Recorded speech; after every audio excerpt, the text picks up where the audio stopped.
Sutra teratai yang menakjubkan. Bab 7 Perumpamaan Kota Gaib.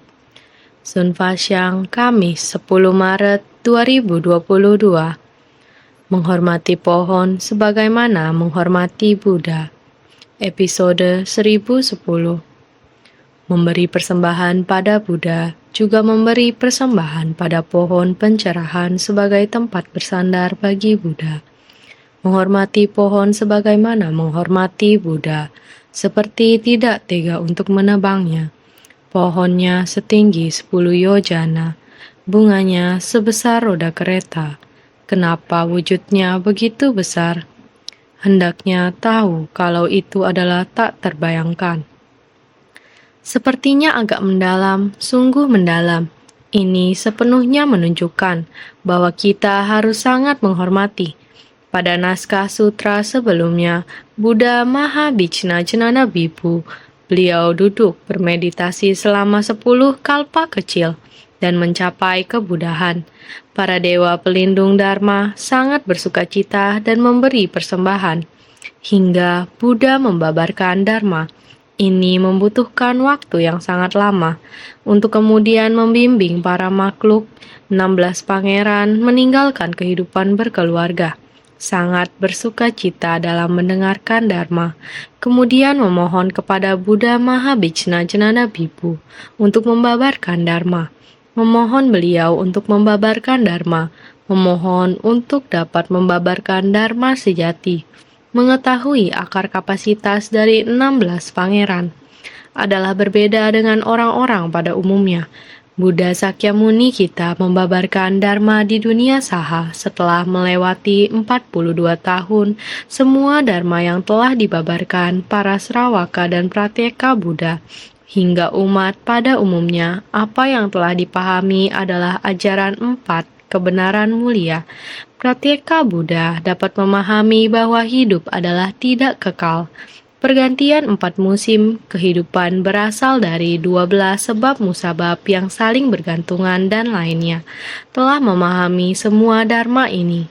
Meski bodhisatwa dapat memahami isi hati Buddha, harus terjun ke tengah orang banyak, namun ada juga yang sepenuhnya belum memahami. Sehingga Buddha merasa tidak berdaya.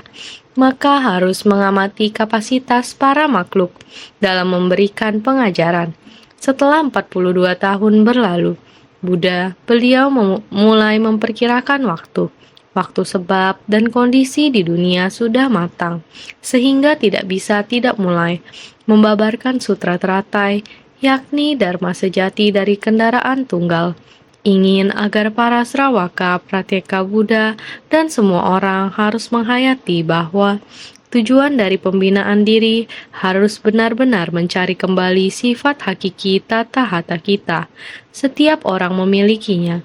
Setiap orang dapat mencapai kebudahan. Hanya membutuhkan cara. Semua orang harus membuka pintu hati, membangkitkan tekad luhur, dan membangun ikrar agung. Bukan hanya memberi kebaikan untuk diri sendiri, bukan hanya memahami prinsip kebenaran, harus menempa diri di tengah orang banyak, benar-benar menghayati dan memahaminya, benar-benar membuat setiap orang dapat menghayati sifat kebudahan, harus menuntun setiap orang tahu bahwa hidup ini adalah setara. Ini adalah setelah 42 tahun. Buddha mulai membabarkan, memuji Dharma sejati dari kendaraan tunggal, sutra makna tanpa batas. Buddha mulai memuji ajaran bodhisatwa, bahkan mengajar berbagai macam metode untuk bodhisatwa di dunia. Mendidik bodhisatwa bagaimana untuk terjun ke tengah orang banyak, bahkan menjadi guru yang tidak diundang, bahkan ingin membuat setiap orang mengetahuinya.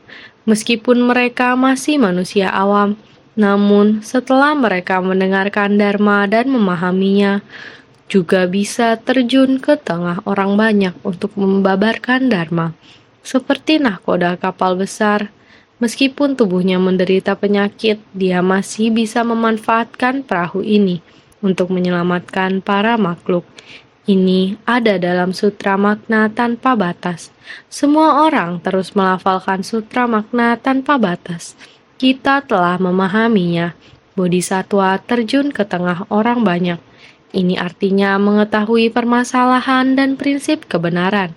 Harus segera terjun ke tengah orang banyak untuk bersumbangsi, tidak peduli pada diri sendiri, melainkan demi untuk menyelamatkan para makhluk.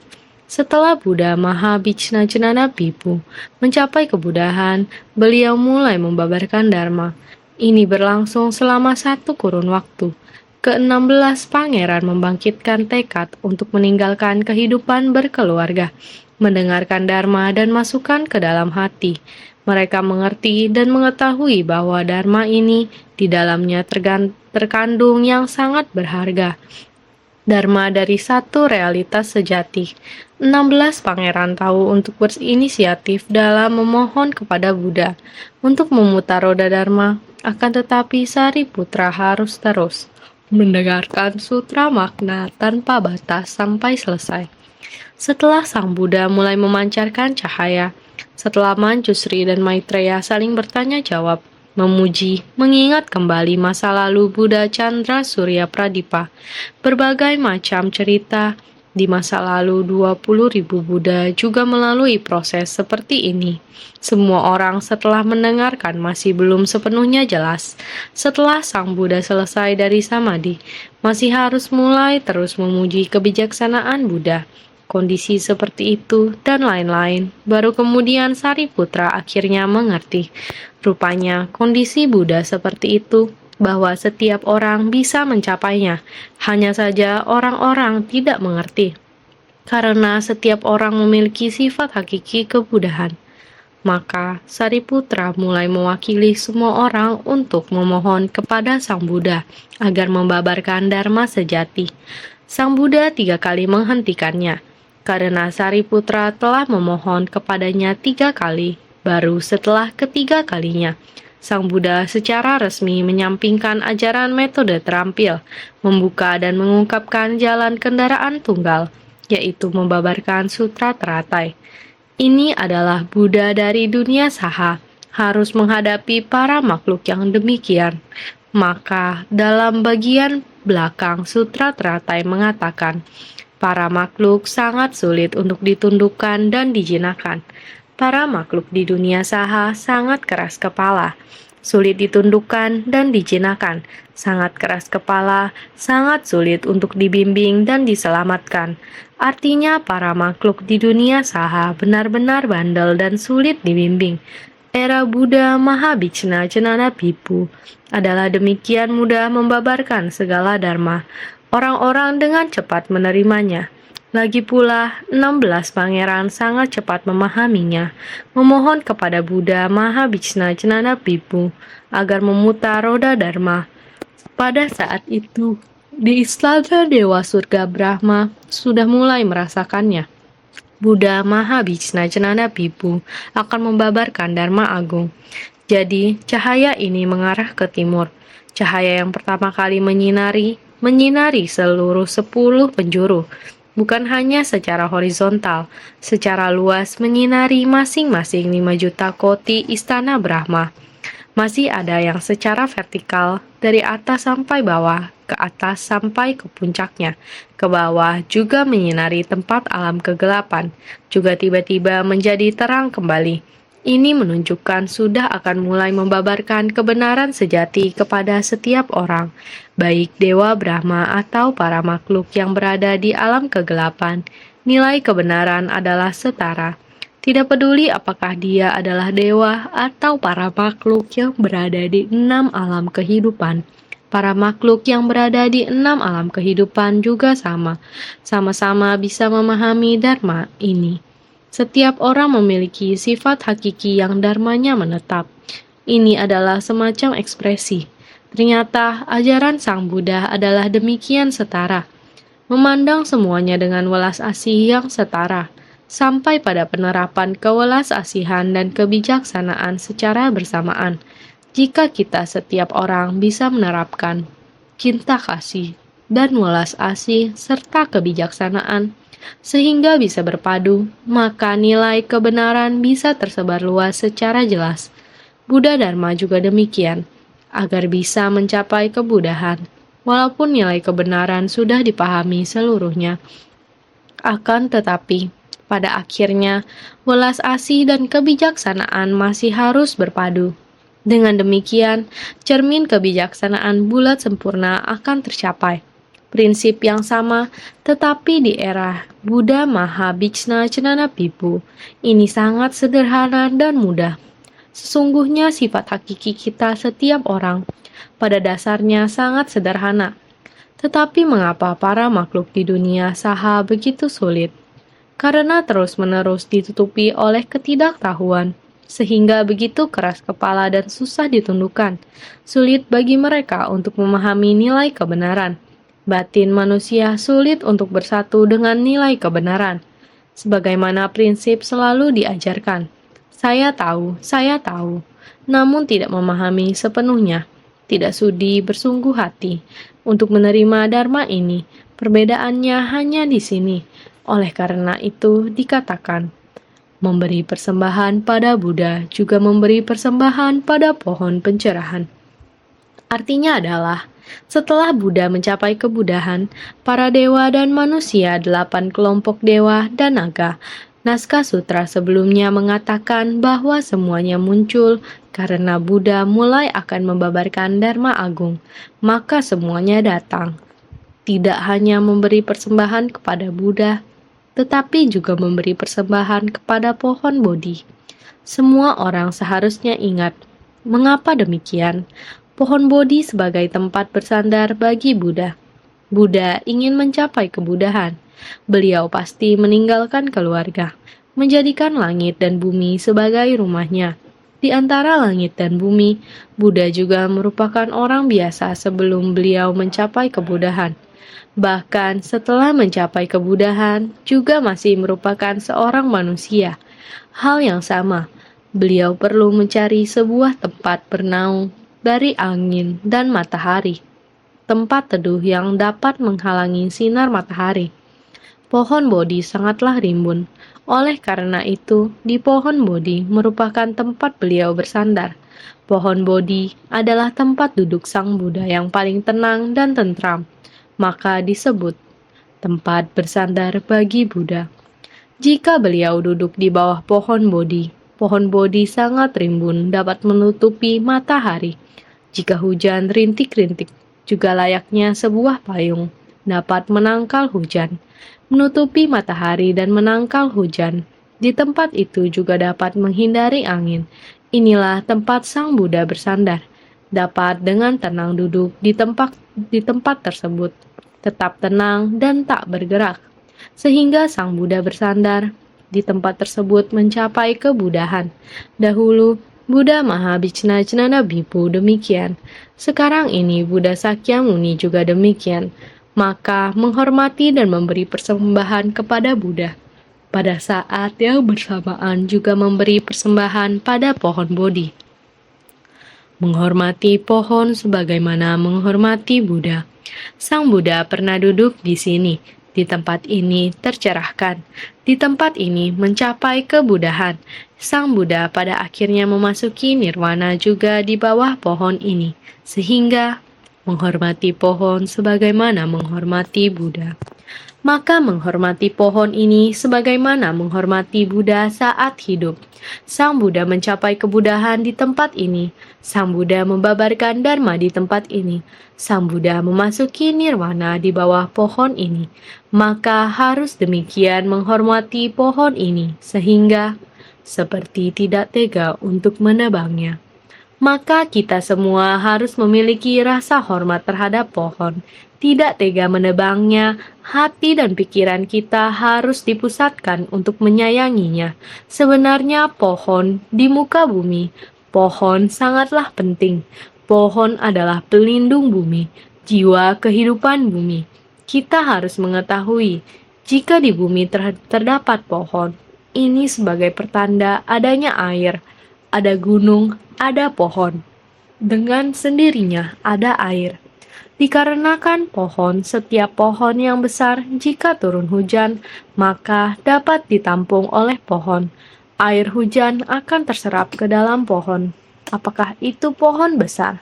Pohon kecil, volume air yang dapat diserap oleh pohon, kira-kira sebatang pohon dapat menyerap 3-4 ton air. Pohon yang lebih besar, 4-5 ton air. Coba pikirkan, sebatang pohon dapat menyerap begitu banyak air, dapat menampung begitu banyak air. Sebanyak apapun air hujan yang turun akan tersimpan terlebih dahulu di dalam pohon. Secara perlahan-lahan, jika hujan telah berhenti, baru akan dilepaskan secara perlahan-lahan dari daun ke batang, seterusnya sampai ke akar, lalu terus kembali ke tanah. Dengan sirkulasi dan pendaur ulang air demikian, maka dapat melindungi terhadap tanah. Jiwa kehidupan para makhluk juga memerlukan air. Jika kekurangan air, maka dalam kehidupan kita akan terjadi lingkaran setan. Lihatlah pohon dapat melindungi tanah. Ini termasuk juga kemampuannya menyediakan kepada setiap orang banyak udara segar. Pohon dapat menyerap air dan memproteksi tanah sepanjang waktu. Sirkulasi air sedemikian, sehingga akan kembali lagi ke tanah. Sebagai manusia, kita harus mempunyai niat pikiran tidak tega untuk menebang pohon di bumi. Maka, menghormati pohon sebagaimana menghormati tata gata, sebagaimana menghormati Buddha, artinya menghormati pohon sebagaimana menghormati orang. Jika Anda menebang pohon, ini sama dengan melukai dan membunuh jiwa kehidupan. Tanah, ibarat jiwa kehidupan bumi telah ditebang. Demikianlah pohon harus kita cintai dan sayangi. Pohonnya setinggi 10 yojana. Tingginya 10 yojana. Ini adalah sebuah gambaran. Pohon tumbuh dari tanah sampai ke tempat tinggi. Setiap pohon sangat tinggi dan besar. Pohon yang sangat tinggi. Bunganya sebesar roda kereta. Saat bunganya mekar sangatlah besar. Ini di dunia Buddha Mahabhichna Cedana Bibu. Semuanya besar. Semuanya adalah harta. Pohon yang tidak sebagaimana biasanya, dan bunganya berbeda dengan yang di bumi kita. Kolam teratai kita, dulu ada seseorang yang memberikan saya 2 biji benih. Itu adalah benih bunga teratai. Kemudian di belakang taman kita ada menanam bunga dan daunnya. Daun teratai begitu besar, sekarang sudah tidak pernah melihat. Katakanlah seorang anak diletakkan di atas daun. Daun itu bisa menampung seorang anak. Bunga teratai ini daunnya berbeda dengan bunga teratai lainnya. Daunnya tumbuh mendatar. Ini ada di dunia saha. Tetapi di dunia Buddha Mahabhichna Cedana Bibu, pohonnya setinggi 10 yojana. 1 yojana 40 mil. 10 yojana, coba pikirkan ada berapa tinggi. Bunganya yang mekar besarnya seperti roda kereta. Kenapa wujudnya begitu besar? Mengapa wujudnya begitu besar? Pohon juga besar, bunga juga besar. Untuk memberitahukan kepada kita, ini tidak terbayangkan, karena kita makhluk awam terhadap prinsip kebenaran sederhana ini, sama sekali tidak sanggup memahaminya, sama seperti kita di muka bumi ini. Amerika Serikat pada tahun 2009, bulan Maret, meluncurkan teleskop luar angkasa. Mereka ingin pergi untuk mencari tahu apakah ada bumi kedua. Akhirnya pada tahun 2015, bulan Juli tanggal 23 ini, teleskop luar angkasa sudah menerima pesan di bumi dan mengumumkan di sini bahwa jaraknya 1400 tahun cahaya dari bumi. Jarak yang begitu jauh, menemukan sebuah planet yang hampir sama dengan bumi, tetapi jauh lebih besar dari bumi. Dia mengelilingi matahari. Bumi berputar dalam 1 tahun. 1 tahun adalah 365 hari. Itu adalah 385 hari dalam setahun. Ini sangat mirip dengan bumi. Sepertinya yang ditemukan adalah dia memiliki laut dan juga ada gunung. Tetapi teleskop tidak dapat menjangkaunya. hanya dapat dari kejauhan. Dari kejauhan memancarkannya, tidak dapat dijangkau. Jaraknya masih sangat jauh. Jarak yang sangat jauh, pada jarak ini hanya dapat menemukan bahwa ia memiliki gunung berapi, ada lautan, ada sinar matahari. Cahayanya jauh lebih terang dari cahaya bumi. Tetapi apakah ada air yang dapat digunakan oleh manusia? Apakah ada makhluk hidup di tempat itu? Mereka masih belum tahu, karena teleskop ini sampai sekarang masih belum bisa sampai ke sana, hanya dapat dilihat dari jauh. Tetapi tidak dapat mencapai tempat itu, karena jarak planet itu dari bumi adalah 1.400 tahun cahaya. Tahun cahaya adalah jarak yang sangat jauh. Secara teori, 1 tahun cahaya, apabila seberkas cahaya merambat selama 1 tahun, maka jarak itu kira-kira 9,46 triliun kilometer dalam 1 tahun cahaya. Bayangkan saja, lebih dari 1.400 tahun cahaya. Berdasarkan laporan yang diberikan, apabila menaiki pesawat membutuhkan 15 juta tahun baru sampai. Pikirkan, jarak yang sangat jauh. Tetapi ilmuwan sudah menemukan planet. Tetapi planet ini mirip sekali dengan bumi. Apakah ada makhluk hidup? Tidak tahu. Tetapi planet ini tua. Lebih tua dari bumi. Singkat kata, ini adalah dunia kita. Bumi kecil ini sekarang.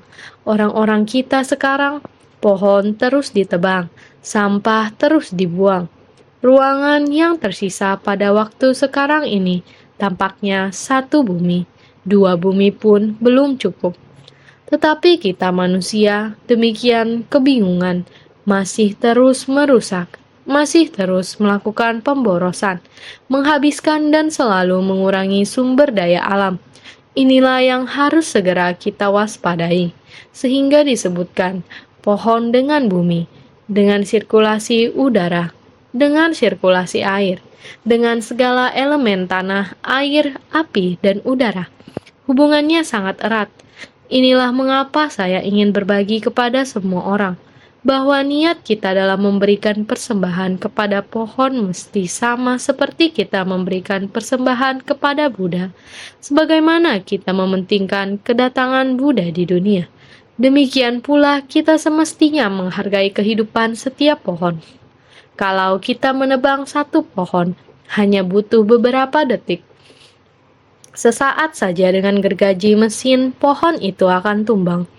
Namun kalau kita mau menanam 1 pohon hingga tinggi dan besar, bayangkan kita memerlukan waktu puluhan tahun, mendekati ratusan tahun, bahkan ribuan tahun. Namun kita masih tidak menghargainya. Sehingga saya berharap agar semua orang memahami prinsip kebenaran. Nilai kebenaran mesti dipahami dan diselidiki dengan cara begini. Kita mencari untuk menemukan nilai kebenaran. Naskah sutra sebelumnya mengatakan, serta melihat 16 orang pangeran yang memohon pada Buddha agar memutar roda Dharma. Seketika para raja Dewa Brahma bersujud dengan kepala di kaki Buddha, mengitari Buddha sebanyak 100.000 kali, serta menaburkan bunga-bunga surgawi di atas Buddha. Seperti yang telah kita bahas sebelumnya, 16 orang pangeran dan para raja Dewa Brahma telah tiba. 16 orang pangeran telah berada di sana untuk memohon Dharma, dan para raja Dewa Brahma dan 8 kelompok dewa dan naga juga tiba. Sehingga di tempat itu mereka bersujud kepada Buddha, mengitari Buddha dan menaburkan bunga-bunga. Pemandangan ini sangat agung, benar-benar peristiwa yang sangat agung. Naskah sutra berikutnya menyebutkan, bunga-bunga yang ditabur setinggi Gunung Sumeru digunakan sebagai persembahan kepada Buddha dan pohon Bodhi. Pohon Bodhi memiliki ketinggian 10 yojana. Setelah mempersembahkan bunga, masing-masing mempersembahkan istananya kepada Buddha. Mereka semua datang memberikan persembahan bunga, memberikan persembahan kepada Buddha dan pohon Bodhi. Pohon Bodhi yang diberikan persembahan itu sangat tinggi, dan bunganya sangat besar, dan terus bertaburan dari langit. Semua istana Raja Dewa Brahma juga datang bersama mereka. Mereka semua memberikan persembahan kepada Buddha dengan tubuhnya, pikirannya, dan barang yang dimilikinya. Ini adalah ekspresi dari ketulusan hati mereka. Bunga-bunga yang ditabur setinggi gunung Sumeru. Sumeru adalah bahasa Sanskerta yang artinya puncak tinggi yang mengagumkan. Bunga bertumpuk setinggi gunung, artinya begitu banyak. Ini adalah sebuah gunung yang tinggi. Terdapat banyak bunga, terakumulasi setinggi gunung. Begitulah, sehingga sama seperti Gunung Sumeru, gunung yang sangat tinggi. Di atas gunung ada pohon-pohon, di atas pohon ada bunga-bunga. Ketika bunga-bunga berjatuhan dan kita melihat dari jauh, gunung bunga tersebut sama seperti Gunung Sumeru. Ini adalah puncak tertinggi dan menakjubkan, yaitu puncak Gunung Sumeru. Bunga-bunga bertaburan jatuh dari langit menutupi gunung sampai puncak gunung tersebut. Bunga-bunga ditabur setinggi Gunung Sumeru memiliki 3 makna.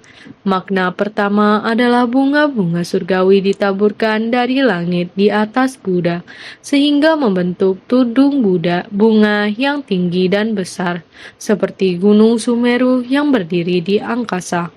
Oleh sebab itu, bunga-bunga ditabur setinggi Gunung Sumeru. Bunga-bunga surgawi ditaburkan dari langit di atas Buddha, sehingga membentuk tudung bunga yang tinggi dan besar seperti Gunung Sumeru. Bunga-bunga ditabur di atas kepala Sang Buddha, dan dengan sendirinya akan berhenti di sana, membentuk sebuah tudung, ibarat sebuah payung, membentuk sebuah tudung menutupi bagian kepala Sang Buddha, tinggi dan besar seperti Gunung Sumeru, membentuk banyak lapisan di udara. Yang kedua, menaburkan bunga di atas tanah, ditumpuk menjadi sangat tebal dan tinggi, seperti Gunung Sumeru. Ini semua adalah perumpamaan, mengumpamakan tumpukan bunga yang sangat tinggi. Ini adalah sebuah gambaran, seperti yang dilihat. Bukan benar-benar sedemikian tinggi. Bukan yang sebenarnya. Ini adalah sebuah bentuk gambaran. Bunga-bunga ditabur setinggi Gunung Sumeru.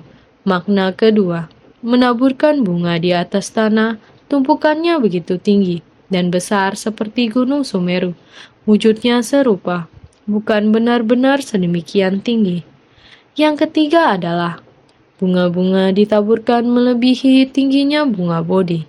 Tentunya bagaimana tingginya pohon Bodhi tersebut. Bunga ditabur dari langit menyebar kemana-mana, sehingga melewati tinggi pohon Bodhi, sehingga merupakan hal yang tak terbayangkan, sangat tidak terbayangkan. Pohon Bodhi sudah demikian tinggi, masih ada lagi yang lebih tinggi dari pohon Bodhi. Ini adalah bunga-bunga yang disebar oleh para dewa. Seperti ini menutupi kepala Sang Buddha, menutupi pohon Bodhi, dan menutupi seluruh tanah dengan bunga-bunga yang tebal. Ini menggambarkan tempat pencapaian pencerahan tersebut sangat agung. Bunga-bunga ditabur setinggi Gunung Sumeru. Makna ketiga, bunga-bunga ditaburkan melebihi tingginya bunga Bodhi.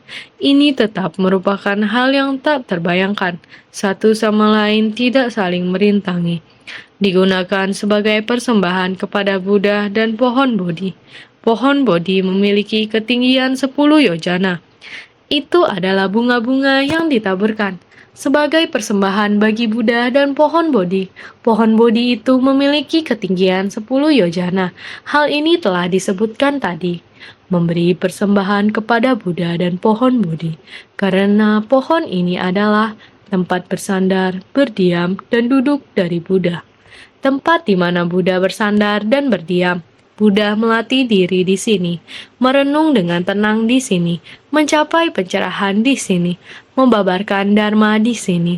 Inilah tempat Buddha bersandar, tempat di mana Buddha merenung dengan tenang dan melatih diri, sehingga semua orang memberi persembahan kepada pohon. Zaman sekarang banyak pula orang yang masih menyembah dewa pohon. Di India juga sangat banyak, Taiwan juga ada. Bila pohonnya agak besar, maka disebut menyembah dewa pohon. Di bawah pohon besar tersebut, di sana akan didirikan sebuah kuil kecil. Mereka menyebutkannya menyembah dewa pohon. Ini mengekspresikan suatu rasa hormat sebatang pohon. Pohon sebetulnya, pohon Bodhi adalah pohon pencerahan. Di sana pada awalnya Buddha melatih diri. Tempat di mana Buddha bersandar, berdiam, dan duduk. Di tempat tersebut, dalam lingkungan sekeliling situ, adalah tempat di mana Buddha merenungkan, melatih diri, dan menerima Dharma. Kemudian Buddha menjadi mengerti, memahami seluruh prinsip kebenaran di alam semesta. Ini tempat di mana Buddha merenungkan dengan tenang dan melatih diri. Oleh karena itu, beliau mencapai kebudahan. Dan karena demikian pula, maka semua orang menghormati. Menghormati pohon sebagaimana menghormati Buddha. Menghormati adanya Buddha. Menghormati seakan Buddha masih ada. Sama seperti sewaktu Buddha masih berada di situ. Menghormati seperti demikian. Memberi persembahan kepada Buddha dan pohon Bodhi. Pohon ini adalah tempat bersandar, berdiam, dan duduk dari Buddha, tempat perenungan dengan tenang dan melatih Dharma. Makanya menghormati pohon sebetulnya adalah menghormati Buddha. Sehingga setelah mempersembahkan bunga, masing-masing mempersembahkan istananya kepada Buddha. Mereka pada dewa semuanya mengikuti keinginan hatinya, mengikuti kata hatinya. Ketika ingin pergi kemana, maka akan membawa apapun ke sana. Ketika mereka ingin apa, maka barang tersebut akan muncul. Ini adalah berkah dari para dewa, sehingga ketika hadir di hadapan Buddha, masing-masing membawa istana surga mereka. Juga sama halnya ingin memberi persembahan. Ada banyak orang yang berkata, saya rela memberi persembahan. Bahkan juga ada yang berkata, saya sudah mendapatkan banyak uang. Dan uang ini bukan demi saya sendiri. Ini adalah untuk, dan lain sebagainya. Sesungguhnya mendapatkan uang juga bukan demi siapa-siapa. Walaupun mendapatkan banyak uang, apalah gunanya? Apakah demikian disebut memberi persembahan? Lalu memberi persembahan dalam bentuk apa? Berapa banyak dewa yang datang untuk memberi persembahan kepada Buddha? 5 juta koti negeri.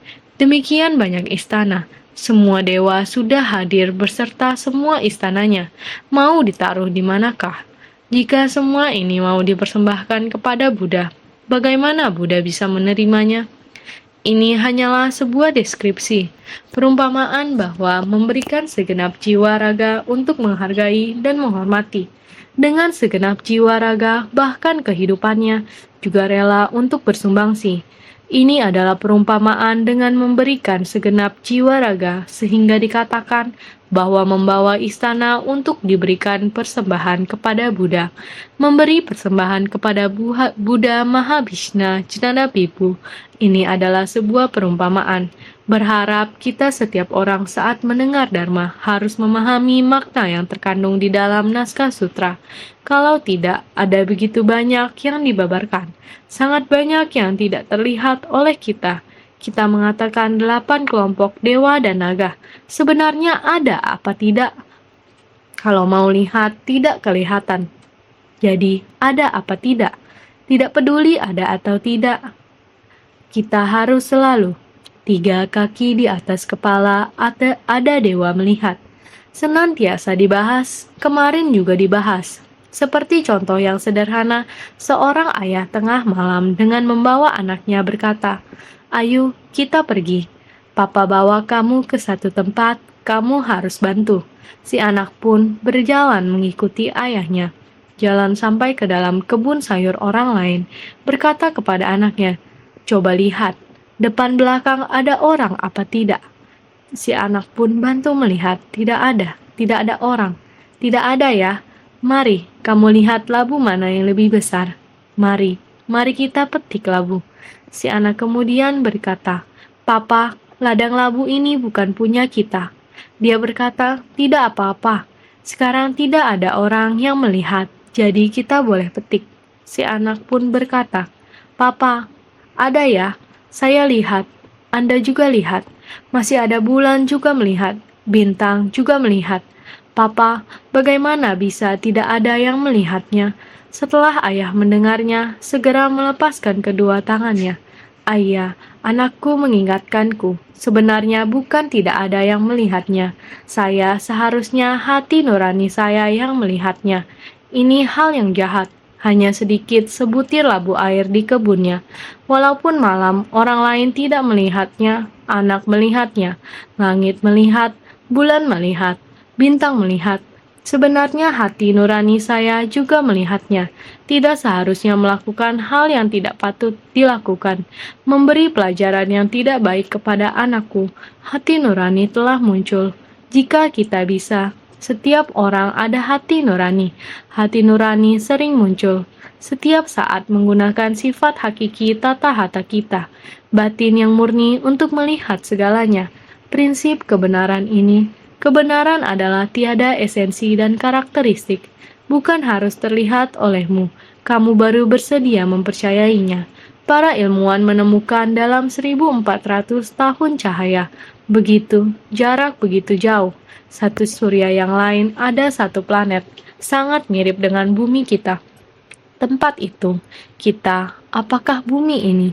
Jika tidak mampu menampung, kita pergi ke planet yang mirip dengan bumi. Planet yang mirip dengan bumi itu, apakah kita manusia cocok tinggal di tempat itu? Karena sekarang teleskop ini, dia dapat memotret dari jarak yang sangat jauh, tetapi tidak bisa sampai sangat jauh, sangat panjang. Jarak yang sangat jauh ini, jarak yang sangat panjang ini, kita mana bisa melihatnya? Tidak bisa. Jarak ini demikian jauh. Jika kita hendak ke sana, dikatakan dengan pesawat perlu 1,5 miliar tahun. Coba pikirkan, waktu ini begitu panjang dan lama. Planet ini adalah ditemukan oleh para ilmuwan, tetapi kita tidak bisa melihatnya. Kita tidak bisa sampai, sehingga dikatakan sangat banyak. Kita tidak bisa menyentuhnya, tidak bisa melihatnya, tetapi berada pada benda-benda di langit. Berada pada benda-benda di langit, dia masih ada, karena bumi kita juga mengambang. Mengambang di langit. Ke bulan melihat bumi, kesan sangat dalam, juga harus menengadah untuk melihat bumi. Kita di sini melihat bulan, yaitu menengadah melihat langit sampai di bulan. Dari jauh melihat itu adalah bumi. Sama juga sama dengan bulan memiliki cahaya. Ini tak terpikirkan, tak terbayangkan. Rupanya kita juga berada pada alam semesta, berada di antara satu planet. Hanya kita manusia tertutupi oleh ketidaktahuan ini. Kita tertutupi oleh ketidaktahuan kita.